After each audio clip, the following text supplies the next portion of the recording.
எகிப்தியர்கள் ஒரு கல்லறையை இவ்வளோ பெரிய பிரமிடாக கட்டியிருக்காங்க. எகிப்தியர்கள் ஆஃப்டர் லைஃப்பில் ரொம்ப நம்பிக்கை கொண்டவங்களா இருந்திருக்காங்க. அந்த நாட்டோட மன்னர் இறந்ததுக்கு அப்புறம் கடவுளாக மாறுவாங்கன்னு நம்பினாங்க. மன்னர்களோட உடல் அழியாமல் இருக்க மம்மி செய்யப்பட்டு பாதுகாக்கப்பட்டது. அவங்களோட நம்பிக்கை என்னன்னா, ஒரு மனுஷன் இறந்ததுக்கு அப்புறம் அவனது ஆன்மா மீண்டும் உடம்புக்குள்ள நுழையணும். அவங்களோட உடல் சதஞ்சி போயிட்டா ஆன்மாவிற்கு தங்குமிடம் இல்லாமல் போயிடும், மறுபிறவி கிடைக்காது என்று அவர்கள் நம்பினர். உடல் பல நூறு ஆண்டுகள் சிதைக்காமல் இருக்க இந்த மம்மி முறையை கையாண்டனர். இதை செய்து முடிக்க சுமார் 70 நாட்கள் ஆகும். உடல் அழுகுவதை தடுக்க இதயத்தை தவிர எல்லா உள்ளுறுப்பும் நீக்கி கேனோபிக் ஜார்ஸ்ல வச்சு பாதுகாத்திருக்காங்க. மூக்கு வழியா ஒரு நீண்ட கொக்கியை செலுத்தி மூளையை வெளியே எடுத்திருக்காங்க. இதயத்தை மட்டும் உள்ளுக்குள்ளேயே விட்டுருக்காங்க. ஏன்னா கடவுள் இதயத்தை வச்சுதான் பாவ புண்ணியங்களை எடை போடுவார்னு அவங்க நம்பியிருக்காங்க. உடம்பை சுத்தப்படுத்தினதுக்கு அப்புறம் நேட்ரான்னு சொல்லக்கூடிய உப்பை பயன்படுத்தி உடம்ப 40 நாள் மூடி வச்சிருக்காங்க. இது உடம்புல இருக்க ஈரப்பதத்தை எல்லாத்தையும் உறிஞ்சிருக்கு. உடம்பு காஞ்ச பிறகு நறுமண எண்ணெய், ரெசின் பூசி மெலிசான லினன் கிளாத் வச்சு சுத்திருக்காங்க. ஒவ்வொரு அடுக்குக்கும் இடையில அமுலேட்ஸ்னு சொல்லப்படுற பாதுகாப்பு தாயத்தெல்லாம் வச்சிருக்காங்க. லாஸ்டா முகத்தின் மீது இறந்தவரின் முகம் போன்ற செஞ்ச டெத் மாஸ்க் வைக்கப்பட்டிருக்கு. ஃபைனலாக இந்த மம்மி செஞ்ச உடம்ப வச்சு பாதுகாக்க தான் இந்த பிரமிடுகள் கட்டப்பட்டிருக்கு. அவங்க கூடவே மறுவாழ்வுக்கு தேவையான தங்கம், உணவு, சிலைகள்லாம் வைக்கப்பட்டிருக்கு. பிரமிட்லாம் எப்படி கட்டப்பட்டது? இன்னைக்கு வரைக்கும் விஞ்ஞானிகளுக்கு வியப்பளிக்கிற விஷயம் இதுதான். இது ஏலியனால கட்டப்பட்டதா இல்லை அடிமையால கட்டப்பட்டதா, இப்படி நிறைய வதந்தி போயிட்டு இருக்கு. ஆனால் இந்த பிரமிடு முழுக்க முழுக்க மனுஷனால மட்டும்தான் கட்டியிருக்காங்க. அதுவும் திறமை நிறைந்த ஊதியம் வாங்குற தொழிலாளிகளால தான் கட்டிருக்காங்க. எகிப்துல 100க்கும் மேற்பட்ட பிரமிட் கண்டுபிடிச்சிருக்காங்க. ஆனா கிசால இருக்க பிரமிட் தான் இன்னும் கம்பீரமா நின்றுட்டு இருக்கு. கிசால மொத்தம் 3 முக்கிய பிரமிட் இருக்கு. குஃபு பிரமிட், இதுதான் கிசாலேயே ரொம்ப பெரிய பிரமிட் மற்றும் பழமையானது. இது 146.6 மீட்டர் உயரத்துல இருந்து தற்போது 138.5 மீட்டர் உயரத்துக்கு இருக்கு.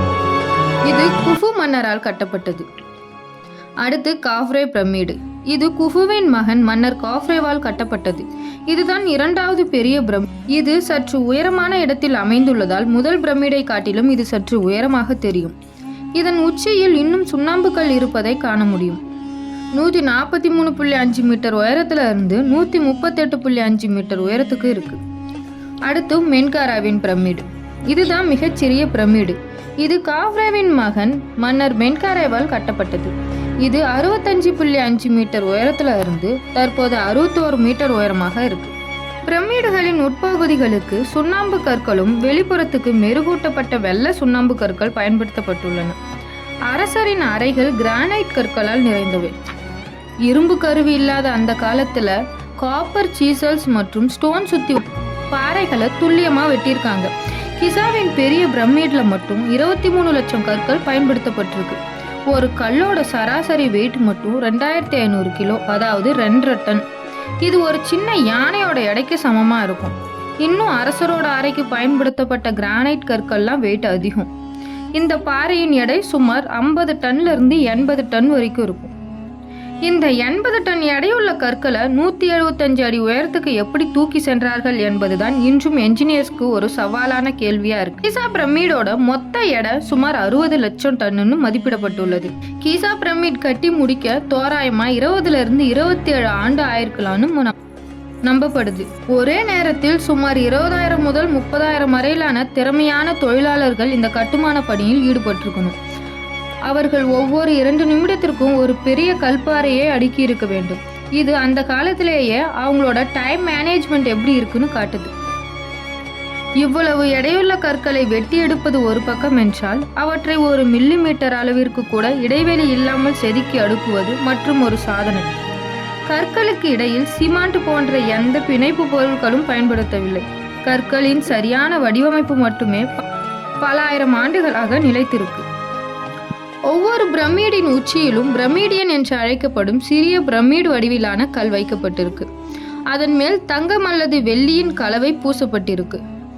காலையில் சூரியன் உதிக்கும் போது அந்த முதல் கதிர் பிரமிடின் உச்சியில் பட்டு தங்கம் போல மின்னும்.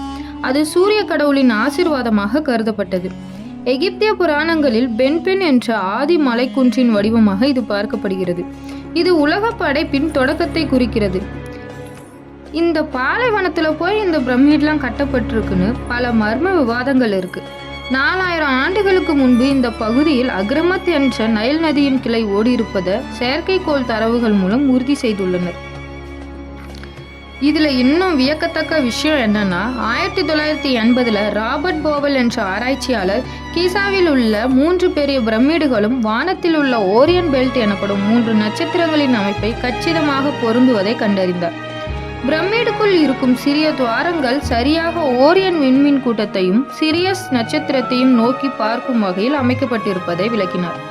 இவரும் இவரோட சக ஆய்வாளர் கிரஹான் ஹான்காக் 2 பேரும் சேர்ந்து பிரமிட் எப்படி ஓரியன் விண்மீனை குறிக்கின்றனவோ அதேபோல் ஸ்பிங்க்ஸ் சிலை வானில் உள்ள லியோ சிம்மராசி விண்மீன் கூட்டத்தை நோக்கி அமையும்படி செதுக்கப்பட்டிருக்குன்னு கண்டறிஞ்சாங்க. இது மனித தலையும் சிங்கத்தின் உடலும் கொண்ட ஒற்றை கல்லால் செதுக்கப்பட்ட உருவம். ஸ்பிங்க்ஸ் சிலையின் இடது காலடியில் ஒரு ரகசிய அறை இருப்பதாக நீண்ட காலமாக சொல்லப்பட்டு வருது. ரேடார் கருவிகள் மூலம் ஆய்வு செய்த போது சிலையின் அடியில் ஒரு காலியான இடங்கள் இருப்பது தெரிய வந்துள்ளது. இந்த ஸ்பிங்க்ஸ் சிலை பிரமிடுகளின் காலத்தை கடந்த காவலாளி என்று அழைக்கப்படும். சமீபத்தில் பிரமிடுக்கு அடியில் சுரங்கப்பாதைகளை கண்டுபிடிச்சிருக்காங்க. கீசா பெரிய பிரமிடின் நுழைவாயிலுக்கு மேலே 9 மீட்டர் நீளமுள்ள ஒரு ரகசிய சுரங்கப்பாதையை கண்டுபிடிச்சிருக்காங்க. இது பிரமிடின் எடையை சமநிலைப்படுத்துவதற்காக உருவாக்கப்பட்டிருக்கலான்னு கருதப்படுது. பிரமிடுக்கு அடியில் மட்டும் 100க்கும் மேற்பட்ட சுரங்கப்பாதைகள் இருக்குன்னு கண்டுபிடிச்சிருக்காங்க. இந்த கீசா பிரமிடுகள் இன்றும் விடை தெரியாத கேள்விகளுடன் பார்வையாளர்களை சிந்திக்க வைத்து கொண்டே இருக்கிறது.